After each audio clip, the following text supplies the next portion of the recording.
দুরূদ ও সালাম সর্বকালের সর্বশ্রেষ্ঠ নবী নবীনা মুহাম্মদ সাল্লাল্লাহু আলাইহি ওয়াসাল্লাম আল্লাহুম্মা সাল্লি আলাইহি ওয়া বারিক খুতবার শুরুতে একটি হাদিস শুরু করে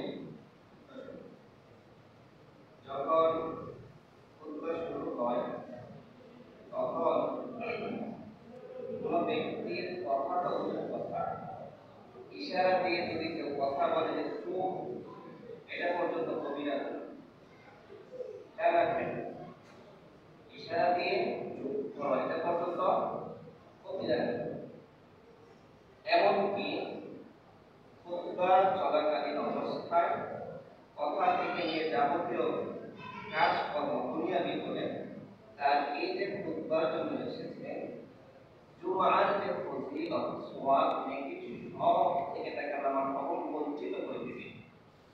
এজন্য খুতবা শুরু হলে কোন প্রকার কথা, তারপরে বেহুদা কোনো কাজ সম্পূর্ণভাবে নিষেধ। এটা শুধু আজকের জন্য না, কিয়ামত পর্যন্ত রাসূলের হাদিস। আল্লাহ রাসূল বলেছেন মাসালা ইয়াউমাল জুমআতি ওয়া সালাত, যে সকাল সকাল জুমার সালাতের জন্য গোসল করে আসে, সে যদি আসে ইমামের কাছে এসে বসে সে কোনো যানবাহনে চলে না, এমনিতে আসে আমার সামনে তার প্রতিটা কদমে কদমে আমরা 1 বছর এক বছর সিয়াম পালন করলে 1 বছর তাহাজ্জুদের সালাত পড়লে যে নেকি, সে নেকি আল্লাহ তার প্রতি কদমে কদমে দিয়েছে।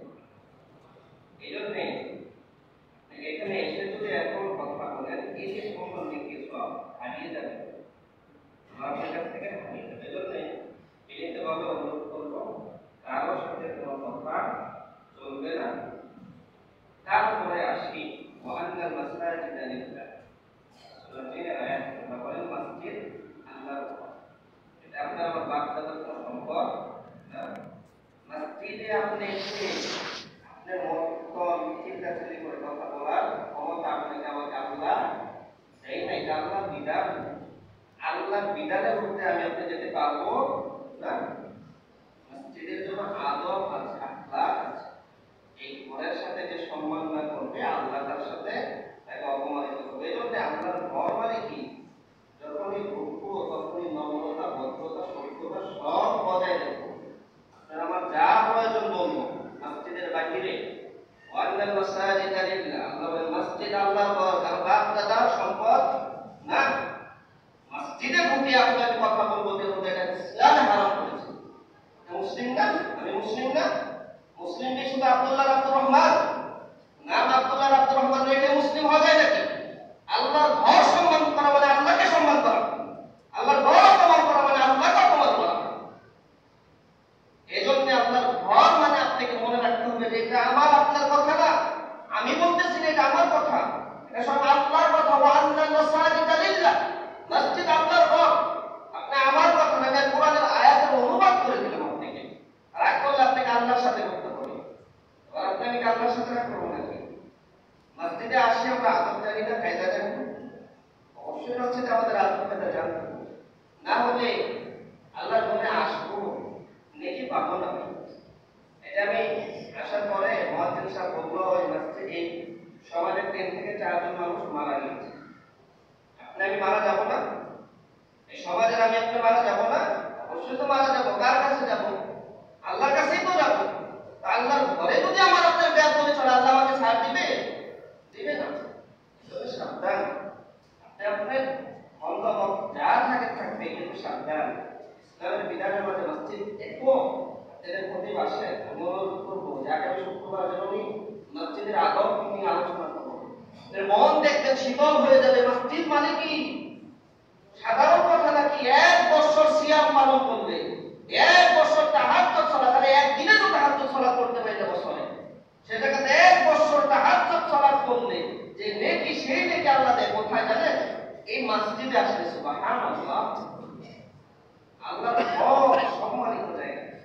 এজন্য আল্লাহর ঘরকে সম্মান করতে হয়। আল্লাহ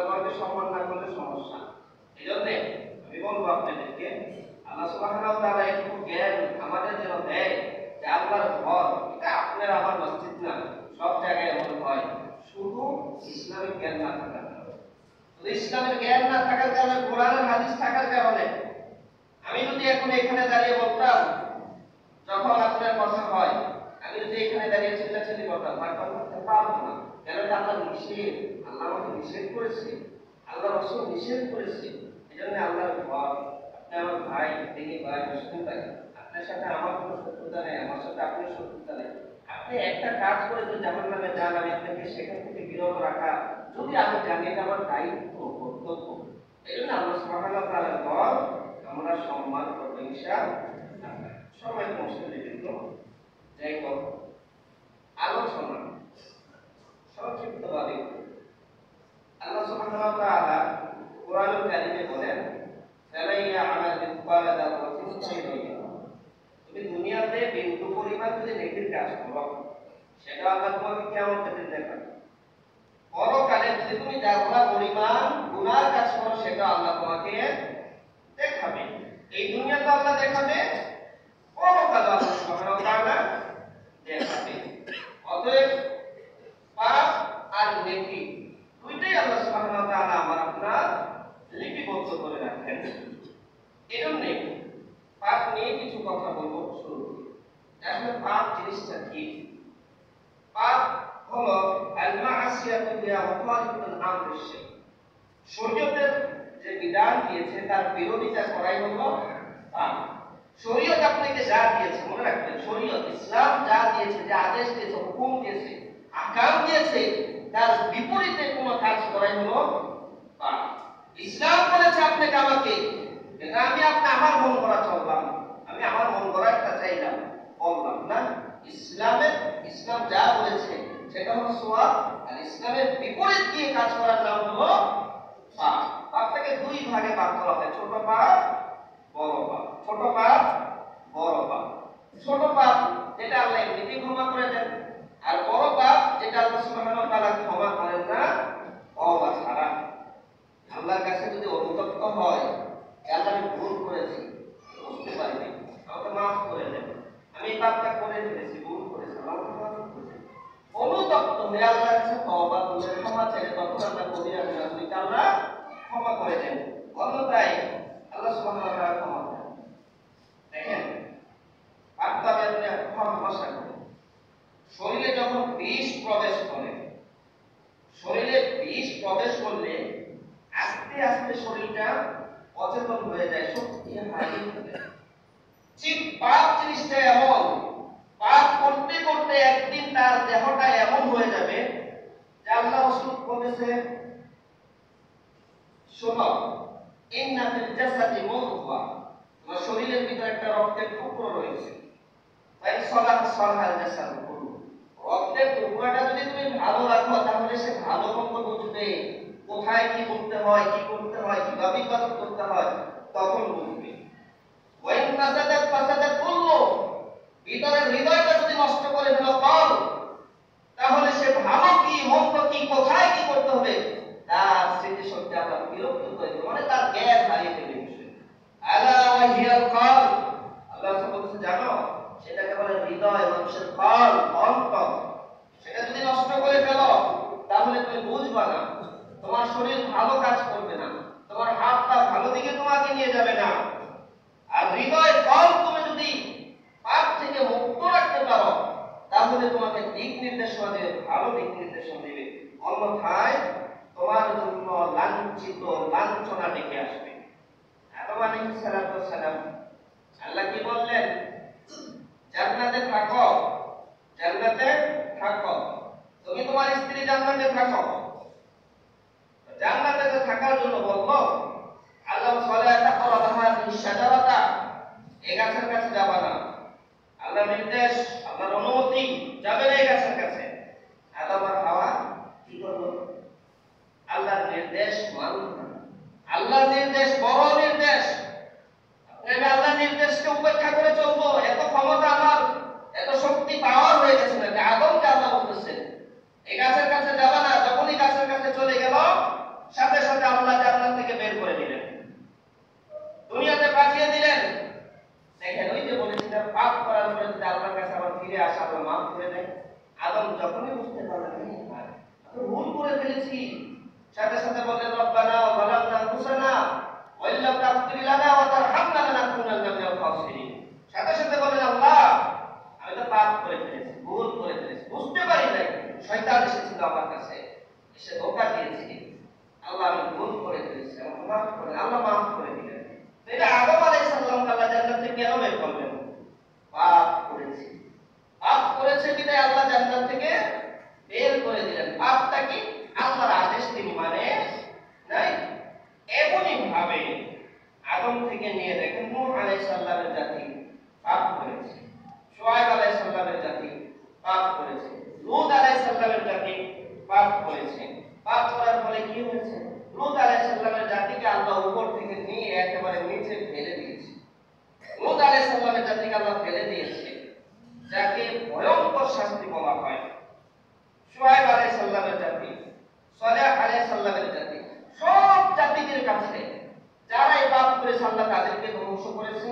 ইউনূস আলাইহিস সালামের জাতি পাপ করার পরে যখন ফিরে এসেছে আল্লাহ তাদেরকে ক্ষমা করে দিয়েছে। তার মানে পাপ ব্যক্তির উপরে যেমন প্রভাব পড়ে, জাতির উপরে ঠিক তেমন প্রভাব পড়ে। একটা জাতিকে ধ্বংস করে দেয় পাপ, আবার ব্যক্তিকেও ধ্বংস করে দেয় পাপ। দেখেন পাপ এমন একটা জিনিস যেটা আপনার আবার রিজিককে কমিয়ে দিবে। পাপ আপনার আবার রিজিককে কমিয়ে দিবে। রাসূল সাল্লাল্লাহু আলাইহি সাল্লাম বলতেছেন যে শোনো, লা ইয়াকুমু রিজকু বিযামবি, পাপের কারণে তোমার রিজিককে আল্লাহ ছিনিয়ে নেবেন। রিজিক ছিনিয়ে নেবেন মানে তুমি যা ইনকাম করছো তাই তোমাকে দিবে, কিন্তু তোমার ঘরের ভিতরে বরকত দিবে না। বরকত তোমার কাছ থেকে হারিয়ে যাবে।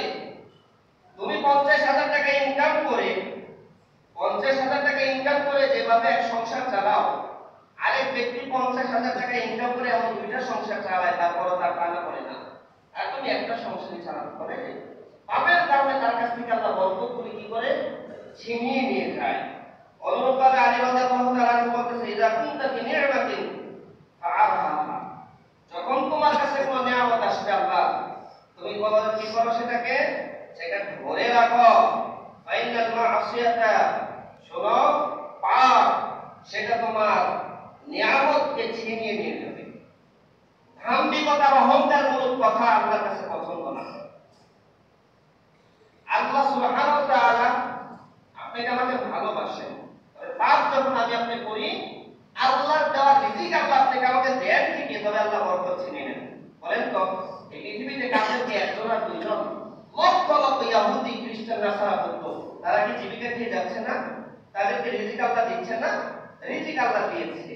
যদি আল্লাহ তাদের কাছ থেকে ছিনিয়ে নিত, পাপের কারণে নিতে পারতেন, কিন্তু আল্লাহ সুবহানাহু ওয়া তাআলা তাদেরকে দুনিয়াতে ভোগ বিলাস দিয়ে দিয়েছেন, পরকালে তাদের জান্নাত দিবেন না। তো এই জন্য আল্লাহ রাসূল সাল্লাল্লাহু আলাইহি ওয়াসাল্লাম আলী রাদিয়াল্লাহু তাআলা বলেছেন, শোনো পাপ জিনিসটা হলো এমন যা তোমার জীবিকাকে নষ্ট করে দেয়। আব্দুল্লাহ ইবনে মাসউদ রাদিয়াল্লাহু তাআলা বলেছেন, শোনো আলা ইন্নাল হাসাদি নূরান ফিল কলবি, তোমাদের ভিতরে অন্তরের মাঝে নূর দেন আল্লাহ। কিসের মাধ্যমে? নেকের কাজ, সওয়াবের কাজের মাধ্যমে। ওয়াসিনান ফিল ওয়াজহি ওয়া কুওয়াতান ফিল বাদানি, তোমার চেহারার মাঝে আল্লাহ যেমন নূর দিবেন, তোমার শরীরে আল্লাহ শক্তি দিবেন আল্লাহর ইবাদতের মাধ্যমে। অনুরূপভাবে ওয়াসিআতান ফিল রিজকি, নেকের কাজ করো, সওয়াবের কাজ করো, ভালো কাজে প্রতিযোগিতা করো, আল্লাহ সুবহানাহু ওয়া তাআলা তোমার রিজিককে প্রশস্ত করে দিবেন। আর ওয়া ইন্না লিসাইয়্যিদি যুলমাতুন ফিল কলবি, পাপ কাজ যখনই কোন একটা কাজ করবে আল্লাহ তোমার অন্তরে মোহর মেরে দিবে, ছিল মেরে দিবে। সহজ না পাপ কাজ, পাপ কাজ করার সাথে সাথে আল্লাহ ছিল মেরে দিবে, মোহর মেরে দিবে। অনুরূপভাবে তোমার চেহারার যে সৌন্দর্য ছিল সেটা আল্লাহ ছিনিয়ে নেবেন। তোমার রিজিকে যে প্রশস্ততা ছিল সেটা আল্লাহ সুবহানাহু ওয়া তাআলা কি করবেন? প্রশস্ত থেকে আপনি আমার রিজিক থেকে আল্লাহ সুবহানাহু ওয়া তাআলা সংকীর্ণ করে দিবেন। দেখেন ইমাম শাফিঈ রাহিমাহুল্লাহ, তিনি ইমাম মালিক রাহিমাহুল্লাহ বলেছেন, ইন্নী আরা আল্লাহ ক্বাদ আলফা আলা কলবিকা নূরান, হে ইমাম মালিক শোনো, আমি দেখতেছি, ইমাম মালিক শাফিঈ রাহিমাহুল্লাহ বলতেছেন, শোনো ইমাম শাফিঈ, আমি দেখতেছি তোমার ভিতরে একটা নূর আছে, আলো আছে, জ্যোতি আছে, সেটাকে তুমি নষ্ট করিও না। কিসের মাধ্যমে? পাপের মাধ্যমে।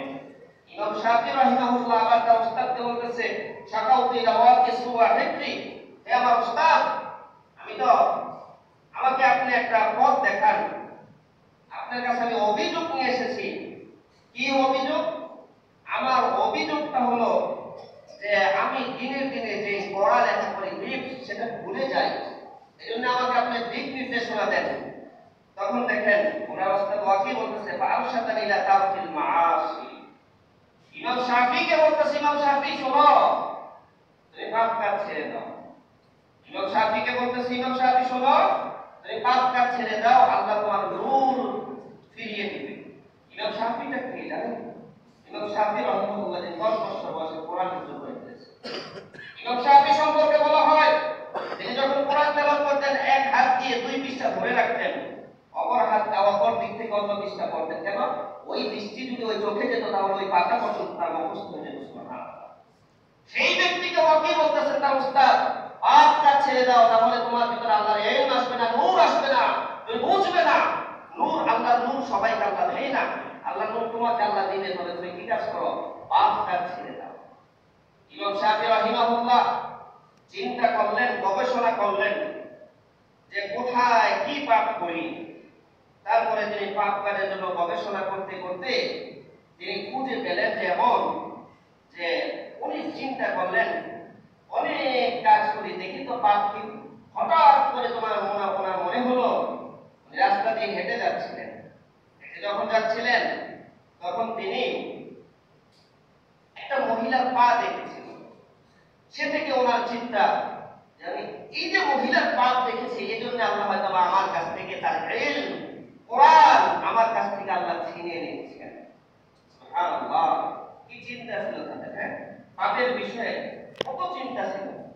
সাহাবা রাদিয়াল্লাহু তাআলা সাহাবী, একজন 16 থেকে 18 বছর বয়সের একজন সাহাবী সাহাবা রাদিয়াল্লাহু তাআলা, তিনি আল্লাহ রাসূলের কাছে আসতেন হাদিস শ্রবণ করতে। হাদিস যখন শ্রবণ করতেন রাসূল সাল্লাল্লাহু আলাইহি সাল্লামের কাছে এসে একদিন তিনি হেঁটে যাচ্ছিলেন। হেঁটে যখন বাসায় যাচ্ছিলেন হঠাৎ করে ওনার সামনে একটা মহিলা পড়ল, অথবা তিনি দেখতেছেন এক জায়গায় পাতা নাড়াচাড়া করতেছে। তখন তিনি ওই পাতাগুলি সরিয়ে দেখলেন একটা মহিলা গোসল করতেছে। এটা যখন তিনি দেখলেন দৌড়ে তিনি চলে গেলেন মরুভূমিতে। 2 পাহাড়ের মাঝখানে তিনি বসে আল্লাহকে ডাকতেছেন, বারবার আল্লাহর কাছে ক্ষমা চাচ্ছেন, তওবা করতেছেন। এদিক থেকে রাসূল সাল্লাল্লাহু আলাইহি সাল্লাম সাহাবাকে খুঁজে পায় না, রাসূলের কাছে আসে না। তখন আল্লাহ রাসূল ওমর আর সালমান ফারসি রাদিয়াল্লাহু তাআলা কে পাঠালেন, বললেন যাও তো গিয়ে দেখো তো আমার এই সাহাবীটা কোথায় আছে। তারা খুঁজতে খুঁজতে গিয়ে দেখলেন 2 পাহাড়ের মাঝখানে বসে খুব কান্না করতেছে। বললেন রাসূল বলছে তোমাকে নিয়ে যেতে। সাহাবা রাদিয়াল্লাহু তাআলা বললেন, আচ্ছা আপনারা তো রাসূলের কাছ থেকে এসেছেন, কোরআনের কোন একটা আয়াত কি আমার বিপক্ষে নাযিল হয়েছে? অথবা রাসূল কি কোন স্বপ্নে দেখেছে যে আমি কোন পাপ কাজ করেছি? সাহাবীরা বললেন, না, এমনটা তো রাসূল বলেও না, কোরআনের কোন আয়াত নাযিল হয়নি। তখন সাহাবারা বললেন, না, আমি আল্লাহর রাসূলের কাছে যাব, আমি তো পবিত্র না, আমি তো অপবিত্র অবস্থায় আছি, আমি রাসূলের কাছে যেতে পারবো না। সাহাবীরা ধরে রাসূলের কাছে নিয়ে গেলেন। নিয়ে যাওয়ার পর রাসূল সাল্লাল্লাহু আলাইহি ওয়াসাল্লামের বুকে মাথা রেখে তিনি রাসূলকে এই কথা বললেন, আল্লাহ রাসূল, আমি তো পবিত্র, আমি তো পাপ করে অপবিত্র হয়ে গেছি। এই কথা বলতে বলতে রাসূল সাল্লাল্লাহু আলাইহি ওয়াসাল্লামের বুকে মাথা রেখে তিনি মৃত্যু শয্যায় একবারে মৃত্যুবরণ করেছেন। বলেন কি পাপ করেছিল? একটা মহিলা দেখেছে, অনিচ্ছাকৃতভাবে দেখেছে, তারপরেও তিনি অনুশোচনায় এত রাসূলের কাছে আসার আগে বলেন কোরআনের আয়াত নাযিল হয়েছে কিনা, রাসূল তাকে নিয়ে কোনো কথা বলেছে কিনা, আল্লাহর কাছে তিনি কি নিয়ে যাবেন, বলতে বলতে তিনি কান্নায় শেষ পর্যন্ত মৃত্যুবরণ করলেন। আর আবার আপনার পাপ দৈনিক হয়, অনুশোচনা তো দূরের কথা, পাপে আরো বেশি ব্যস্ত হয়ে যায়। আল্লাহ রাসূলের কথাই এমন এক জামানা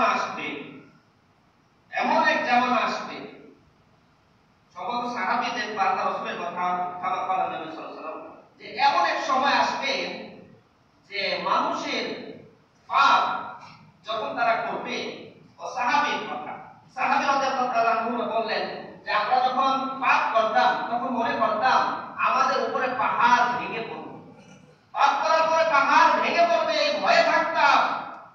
আর এমন এক জামান আসবে পাপ করার পরে সে মনে করবে এত পাপ করেছি, নাকের আগায় যেমন মাছি বসে না, মাছি বসলে যেমন বলে দূর হয়ে যা, মানুষ পাপ করার পরে মনে করবে যে এটা তো ছোট পাপ করেছি, এটাতে আসে আর যায়নি। নাকের আগায় যেমন মাছি বসলে দূর করে দেয়, মানুষ এক সময় পাপ করবে, কবিরা গুনাহ করার পরেও সে বলবে এটা কোনো পাপ হলো নাকি, আমি তো ন্যায্য কথা বলেছি, আমি তো আমার কথা বলেছি, এটা কোনো পাপ হলো নাকি, আমি তো এই কাজ করেছি, আমি সব খেয়েছি গোপনে, কাউকে তো আমি ক্ষতি করি না, আমি তো ব্যভিচার পরক্রিয়া করেছি গোপনে, কেউ তো দেখে নাই, আমি তো পাপ গোপনে করেছি, আমি তো মদ খেয়েছি কাউকে ক্ষতি করি না, গোপনে খেয়েছি, আমি কি পাপ করলাম না? কিন্তু এটা কোনো বিষয়। সাহাবীরা বলতেন এমন একটা আমরা করেছি, আর সাহাবীরা বলতেন পাপের পরে না জানি আসমানের উপরে নিচে যে বসে আছি, এই যে পাহাড়গুলি আছে পাহাড়গুলি না জানি আমাদের উপর ভেঙে পড়ে যায়। পাপকে তারা এত ভয় করত, তারা আমরা পাপকে পাপই মনে করি না, পাপকে আমরা পাপই মনে করি না। এই জন্যই তো আল্লাহ রাসূল সাল্লাল্লাহু আলাইহি ওয়াসাল্লাম আল্লাহ যখন কোরআনে আয়াত নাযিল করলেন, আল্লাহ যখন সূরা আলী ইমরানের আয়াত নাযিল করলেন, ওয়াল্লাযিনা ইযা ফাআলু ফাহিশাতান আও যালামু আনফুসাহুম যাকারুল্লাহ ফাস্তাগফিরু লিযুনুবিহিম ওয়া মান ইয়াগফিরু যুনুবা ইল্লা আল্লাহ। যখন আল্লাহ আয়াত নাযিল করলেন মানুষ যদি পাপ করে, পাপ করার পরে যদি আল্লাহকে বলে আল্লাহ মাফ করে দাও, আল্লাহ তার জীবনের সব গুনাহ মাফ করে দেবে। সুবহানাল্লাহ। এই আয়াত যখন নাযিল হলো সূরা ইবলিস, ইবলিস জোরে চিৎকার দিল, জোরে চিৎকার দিয়ে কান্না শুরু করলেন। আর তার চেলাবেলা যারা সহচর তারা দৌড়ে আসলেন, এসে বলতেছেন লিমাযা তাবকি ইয়া সাইয়্যিদিনা, আরে আপনি তো আমাদের সর্দার, আপনি কেন কান্না করেন?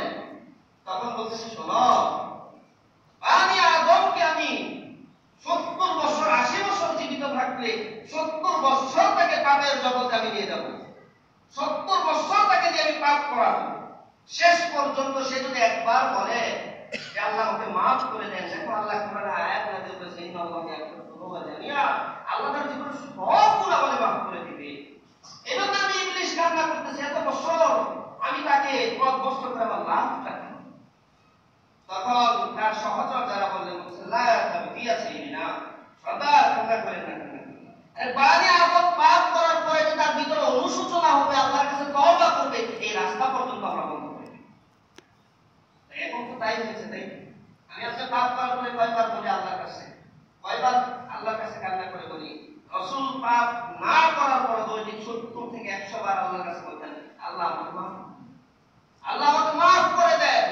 আর আমি আপনি পাপ করার পরে হিম্মত নিয়ে দাঁড়িয়ে যাই, বড় সুরে হিম্মত নিয়ে দাঁড়িয়ে যাই, মানে আমাদের জীবনটাই হয়ে গেছে ব্যতিক্রম। আমাদের পাপের জগতে ডুবতে ডুবতে পাপকে আমরা একবার পাপই মনে করি না।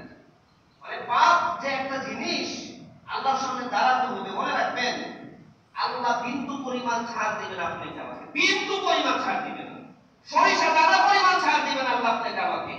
একেবারে আল্লাহর কথা আল্লাহ কোরআনে বলেছেন ফামাইয়া আমাল মিসকালা যাররাতিন খায়রান ইয়ারা, তুমি যা করতেছো সব আল্লাহ রেকর্ড করে রাখতেছে, আল্লাহ সব তুলে ধরবে তোমার সামনে আমার সামনে, সব তুলে ধরবে, বিন্দু পরিমাণ আল্লাহ ছাড় দিবে না।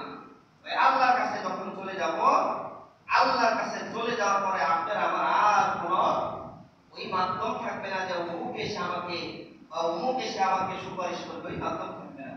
আল্লাহর সামনে আপনাকে আমাকে দাঁড় করে দেওয়া হবে। সময় কম, খুব আসলে নিয়ে এসেছিলাম পাপ সংক্রান্তই, হয়তো ওইভাবে সাজিয়ে গুছিয়ে আপনাদেরকে বলতে পারি নাই বিশেষ কোনো কারণে। আমি আপনাকে যেটা বোঝাতে চাচ্ছি সেটার মূল বিষয় হলো পাপ এমন একটা জিনিস যেটা আপনার আমার জীবনটাকে নষ্ট করে দিবে।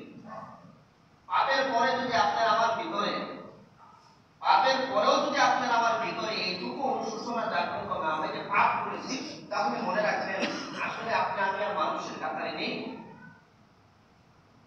দেখেন তো বনী ইসরায়েলের একটি ঘটনা, বনী ইসরায়েলের বুখারীর হাদিস, এক লোক, দুইটা লোক একটা মাজার বা মূর্তি পূজা এমন একটা জায়গা দিয়ে যাচ্ছে।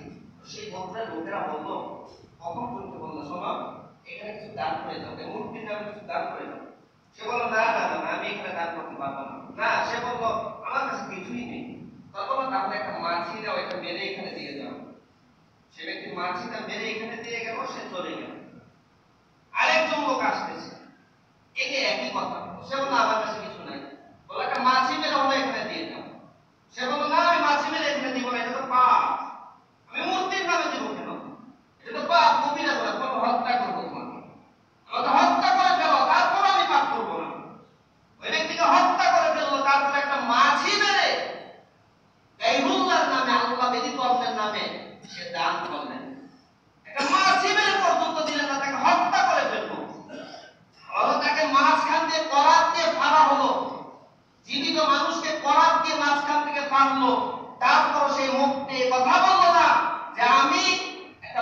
দিলে এখানে দিয়ে যে আমাকে জীবন রক্ষা দাও, ঠিক আছে আমি মেরে চলে যাই, এই কথা বলেনি। মানে পাপকে তারা কত বড় মনে করতো, মানে পাপ ছোট না, বিশাল বড় পাপ মনে করতো তারা।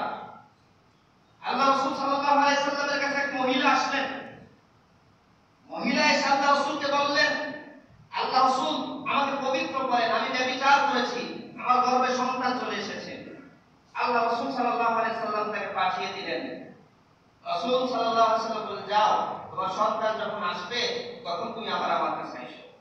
আবার যখন সন্তান প্রসব করলেন, আসলেন, আসার পর আল্লাহ রাসূল বললেন, চলে যাও, তুমি চলে যাও, সন্তান যখন খাবার খাবে শক্ত খাবার তখন তুমি এসো। শক্ত খাবার যখন খেলো, হাতে একটা রুটি নিয়ে এসে আল্লাহ রাসূলকে বলেন, আল্লাহ রাসূল এই যে দেখেন সে শক্ত খাবার খেতে পারে, এখন আমাকে আপনি শাস্তি দেন। ওই মহিলাকে রজম করে হত্যা করা হয়।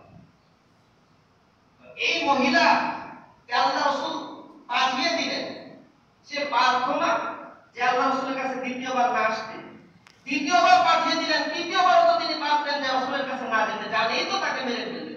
তারপরও তার ভিতরে অনুশোচনা হলো, আমি পাপ করেছি, আমি পাপ থেকে পবিত্র না হয়ে আল্লাহর সাথে আমি সাক্ষাৎ করতে পারবো না, আমি আল্লাহর সামনে কিভাবে দেখা করবো, আমি আল্লাহর সামনে কিভাবে যাবো, কিভাবে আল্লাহর সামনে কথা বলবো যে আল্লাহ আমাকে এত রিজিক দিয়েছে, এত জীবিকা দিয়েছে, আমাকে যে আল্লাহ এইভাবে লালন পালন করলো, সে আল্লাহর কাছে আমি পাপ নিয়ে যাবো।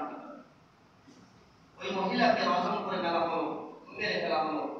অনুরূপভাবে মাইস রাদিয়াল্লাহু তাআলা ঘটনায় উনি যখন তাকে রজম করে মেরে ফেলা হলো, তখন বলা হলো যে ওর গায়ের রক্ত ছিটিয়েছে সে সাহাবী। তখন সাহাবী বলতেছে, এমন নাপাক একজন ব্যক্তির রক্ত আমার গায়ে ছিটে আসলো। তখন রাসূল বললেন, শোনো, এই মহিলা আল্লাহর কাছে পাপের পরে যেভাবে তওবা করেছে, এই তওবা যদি গোটা মদিনাবাসীকে ছড়িয়ে দেওয়া হয়, গোটা মদিনার মানুষকে আল্লাহ মাফ করে জান্নাত দিয়ে দিবে। সুবহানাল্লাহ।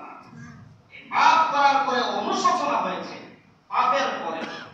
তো ভাগ্য আমাদের এমন, শেষ জামানে এসে আমরা পড়েছি আল্লাহ রাসূলের কথা, হাতে আঙ্গার রাখতে পারবে, জ্বলন্ত ঈমান রাখতে পারবে না। হাতে জ্বলন্ত আঙ্গার রাখতে পারবে, ঈমান রাখতে পারবে না।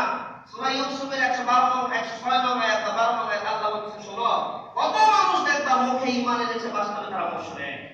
কত মানুষ দেখবা ঈমান মুখে এনেছে, বাস্তবে তারা মুশরিক। আল্লাহর হুকুম আল্লাহ সহজ না, সম্মানিত মুসল্লিগণ। এজন্য আসেন আল্লাহ সুবহানাহু ওয়া তাআলার পথে আসি, পাপ কাজকে আমরা বর্জন করি, পাপের বিষয়গুলি সাবধান সতর্ক থাকি। আল্লাহ রাসূল সাল্লাল্লাহু আলাইহি ওয়াসাল্লামের আরেকটি হাদিস বলে আপনাকে শেষ করি বলবো। আল্লাহ রাসূল বলেন, ইন্নাল আবদা লা ইয়াতাকাল্লামু বিল কালামিহি। বুখারীর হাদিস, যে মানুষ হঠাৎ করে দাঁড়িয়ে যাবে, হঠাৎ করে এমন কথা বলবে যেটা সে মনেই করবে না, সে কথাকে সে কিছুই মনে করবে না। আপনি মনে করলে একটা কথা বলে দিলাম, বুখারীর হাদিস। এই কথাটা আল্লাহ এতটাই অপছন্দ করবেন, ওই ব্যক্তিকে জাহান্নামের একেবারে তলদেশে নিয়ে পারবেন না। কথা বলতে হয় সাবধানে, আল্লাহ রাসূলের কথা। ইন্নাল আবদা লা ইয়াতাকাল্লামু মিন কালামিহি লা ইউলকিল হাবালা। আল্লাহ রাসূলের কথা দেখেন, লা ইউলকিল হাবালা, যে কথাকে সে কিছুই মনে করলো না, হুস করে একটা কথা বলে ফেললো, এই কথার কারণে আল্লাহ তাকে জাহান্নামের একেবারে তলদেশে নিয়ে নিক্ষেপ করবেন। নাউযুবিল্লাহ। আপনি কি মনে করতেছেন জাহান্নাম আমার আপনার বাপের বাড়ি আপনার নাকি? আল্লাহ বলতেছেন কোরআনে, শোনো, জাহান্নামটা এমন যেটা উট পেতে রয়েছে তোমাকে আমাকে পাকড়াও করার জন্য। ওইটার মাঝে এমন জিনিস আছে, কুযুহু ফাআতিল্লা সাওয়াইল জাহিম, বলবে ধরে তাকে জাহান্নামের মাঝখানে নিয়ে যাও, সুম্মা সুব্বু ফাওকা রাসি মিন আযাবিল হামিম, তার মাথার উপরে গরম পানি করে ঢেলে দাও। যখন গরম পানি ঢেলে দেওয়া হবে, বলবে এই ব্যক্তির এইভাবে শাস্তি হবে না, লাওয়াতুল লিল বাশার, তারে ধরে তার চামড়াগুলিকে টেনে টেনে ছিঁড়ে ফেলো। চামড়া যখন টেনে ছিঁড়া হয়, আল্লাহ ডাক দিয়ে বলবেন, এভাবে হবে না, এই চামড়া দিয়ে তার শাস্তি হবে না। তার শরীরে এর চেয়ে মোটা চামড়া লাগিয়ে দেওয়া, যেটা টানলে ছিঁড়ে না, এর চেয়ে মোটা চামড়া লাগিয়ে দেওয়া হবে, তারপরে তাকে শাস্তি দেওয়া হবে। এটা হলো জাহান্নাম। আল্লাহ রাসূল বলেছে, ওই জাহান্নামে তোমাকে নিয়ে নিক্ষেপ করবে, শুধু তোমার মুখের একটা কথা যেটা তুমি কিছুই মনে করবে না। এজন্য আল্লাহর কাছে ফিরে আসো, তওবা করো। তা আল্লাহ সুবহানাহু ওয়া তাআলা আমাদের যত পাপ আছে, সমস্ত পাপগুলিকে ঘুরে সরে, পাপ যা করেছি ইস্তেগফার করে, তওবা করে আল্লাহর রাস্তায় যেন আসতে পারে, আল্লাহ আমাদের সে তৌফিক দান করুন।